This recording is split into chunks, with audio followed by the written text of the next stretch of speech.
do we talk about the Defense Department study? No. Tell us. That was great. Okay, so the Defense Department came out with a study that the people that were giving the 2017-18 influenza shots, the people that were getting the flu shots, right, the poison, right, had a 36% higher incidence of getting coronavirus, right? So this is the Pentagon. This is a medical study. This is real. This is not a conspiracy. This is reality. Okay, so that should mean that it settles. It's settled. It's done. No more questions about it. It's proven. Okay. What is that? What do we prove? That if you all take the this flu vaccine, junk. You take the flu vaccine, you got a higher risk. So therefore, that should be front page news, right? It should be, but it's not. Instead, when you type that in, you get fact checkers, Snopes, and everything comes up. Then you know what they're going to say. They said, "Oh, there's all these people saying that 36% increase, and it's just false and stuff." Dude, stop lying, man. Of course, and the thing is, when these fucking fact checkers have to spend hundreds of millions, because it costs a lot of money to put out this garbage. When you have to spend hundreds of millions of dollars and more money to debunk the people that are debunking your bullshit, it's like the debunking of the debunkers, and then they have to have people that are debunking the debunkers of the debunkers. Why don't you just save your money and just stop bullshitting on the first level, and then we don't need to debunk the debunkers of the debunkers, because that someone's going to come along like me and debunk the debunkers of the debunkers of the debunkers. And it's funny you should say that, mate, because the following is actually debunking of the debunkers of the debunkers. Some brilliant research, an extract of a video by Amazing Polly, which is effectively a fact check of the not so independent whatsoever at all independent fact checkers that attempt to debunk good information that debunks the nonsense mainstream narrative. She also shows how these fact checkers are actually sinister and corrupt people that are being funded by globalist organisations in the ring with the global health authorities, with the numerous governments, and with pretty much all of the mainstream media that's pushing absolute COVID nonsense on people. The whole OCD fear bomb, out of proportion rubbish. She shows that. She also shows how these fact checkers use a tool to identify which pieces of good, true information is becoming a threat to the narrative, which information is starting to be circulated and become popular. So basically what they're doing is they're trying to quash the truth being spread to the people. They are nasty and horrible. Watch this. It fascinates me because if you listen closely, you can hear coincidences singing. And then when you pull the threads, you find all kinds of interesting things. So let's pull some threads on CrowdTangle, a tool from Facebook to help follow, analyze, and report on what's happening across social media. CrowdTangle makes it easier than ever to search across social media. Use this tool to search for keywords and URLs, get greater insight into how certain topics and events are being discussed across Facebook, Instagram, Reddit, and Twitter. See, now what they do is they allow people to find trending stories that are catching on, that are capturing the public's imagination and attention, so that they know exactly where to target their quote-unquote fact-checking. This tool, CrowdTangle, is how they do it.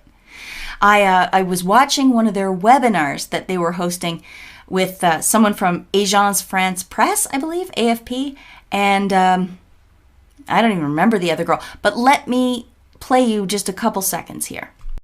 I work very closely with a reporter in Montreal, Canada, and we see news about Trudeau or Andrew Scheer or any of the other federal candidates for election, and we may not see that same false meme circulating in, say, Brazil.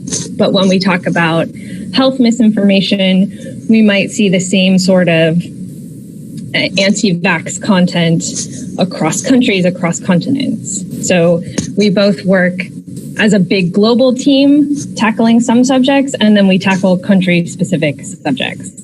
Sorry, I know that's pretty boring to listen to people talk that way, but do you see that? They can narrow it down to people who are angry about a certain story. What you could actually do is manipulate that overperforming or that underperforming algorithm using weights. And to Marisha's point, if you only wanted to look at which posts were overperforming based on angry, you could come in here into weights and turn off all of the other different emojis and focus only on angry. If you can believe that. So that way they know, oh, look, they're posting about Nancy Pelosi's haircut and it's making them angry. We have to intercept that. We have to spin that. We have to send teams out to counter that every time we see it and all of that. So now we're starting to see why it is that that when we get a good take on something, when we get a good story that should hopefully open the eyes of all the sleeping people, that very story is the thing they squash immediately before we even know what's happened. This is how they do it. Crowd tangle. Isn't that fascinating? All right, so in addition to what I just showed you about them having their eyes and ears on Facebook, Instagram, Reddit, and Twitter, they also work with other, I don't know what you want to call it, journalist outfits and NGOs and charities that have sprung up. One of them that they just announced a partnership with is this INN. What's that? It's the Institute for Nonprofit News. Oh, they're so excited over at CrowdTangle to start working with these guys. Gee, I wonder why.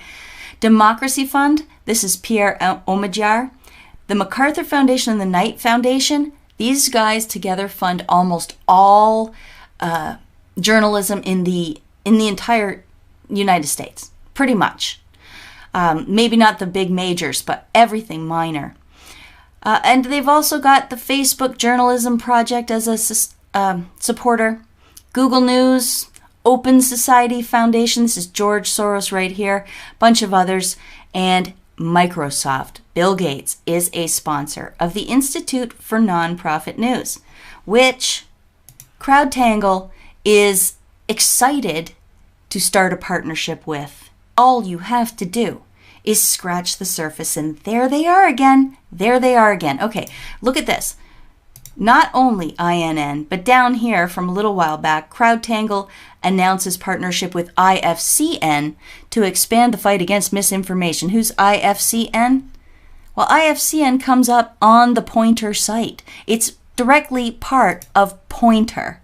And Pointer, of course, is PolitiFact and a whole bunch of other fact-checking organizations. Like, this cracks me up. So then we look at that site, this thing on Pointer, and right away it comes up, the Fact-Checking Development Grant has awarded 22 projects in 12 countries. Meet the grant winners. This was just recently, August 21st, 2020.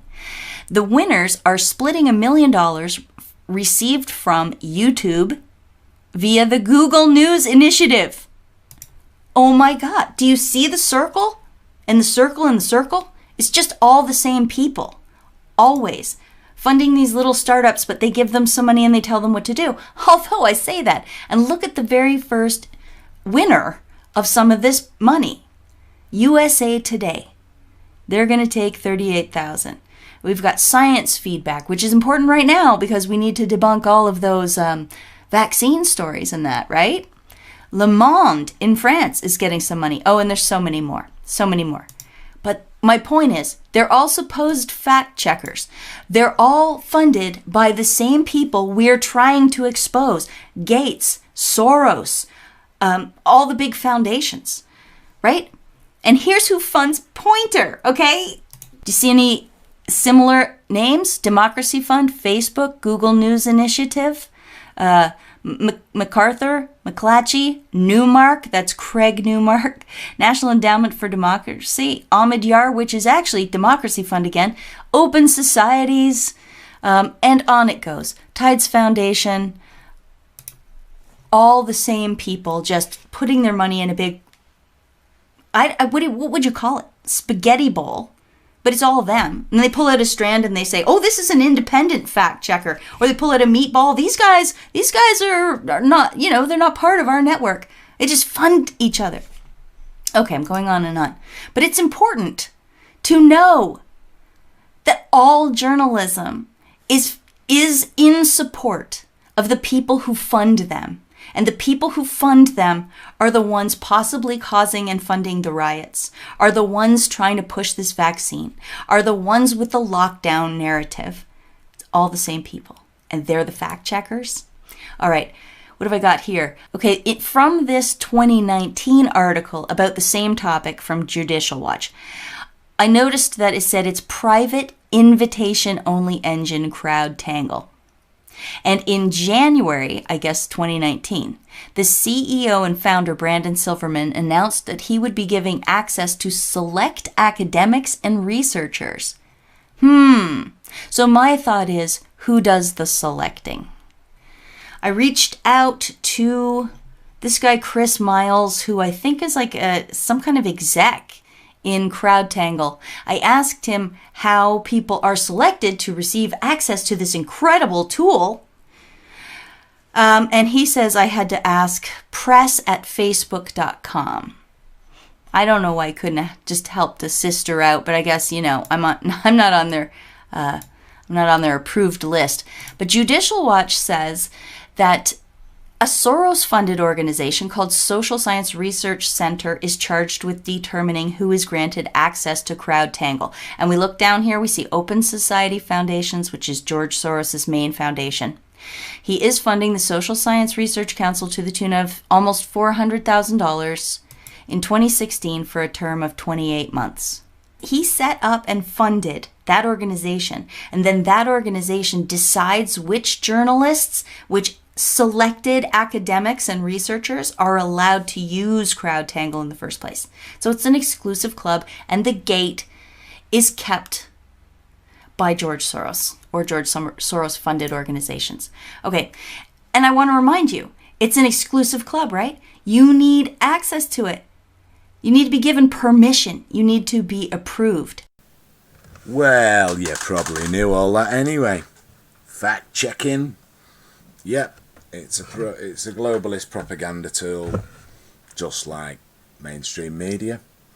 Makes social media an even more difficult place to get your information around, though, doesn't it? There's other problems that, shadow banning, overloaded news feeds, etc. If you can play that computer game and get through the hit and miss and get your information out, then fair play to you. If you're like me, you might find it easier to just nip outside. It's heaven on earth out there when the Son of God shines. You speak to people, most people are nice, they'll look up and they'll listen. And with your presence, your message is probably more powerful than something on a screen. I guess, anyway.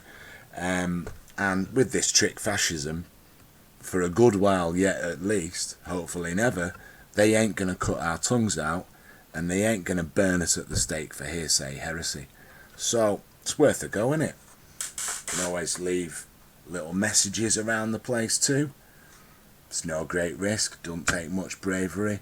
What's the worst that could happen? Pretty much nothing. So if you've had an hard day and the silliness has got you down, chill out a bit, take a rest, come back stronger. Plenty of other people have got a lot of hope. Loads of people are starting to smell a big fat rat. The tide could be turning. Lots of sources of hope going around, And, well, power to the people.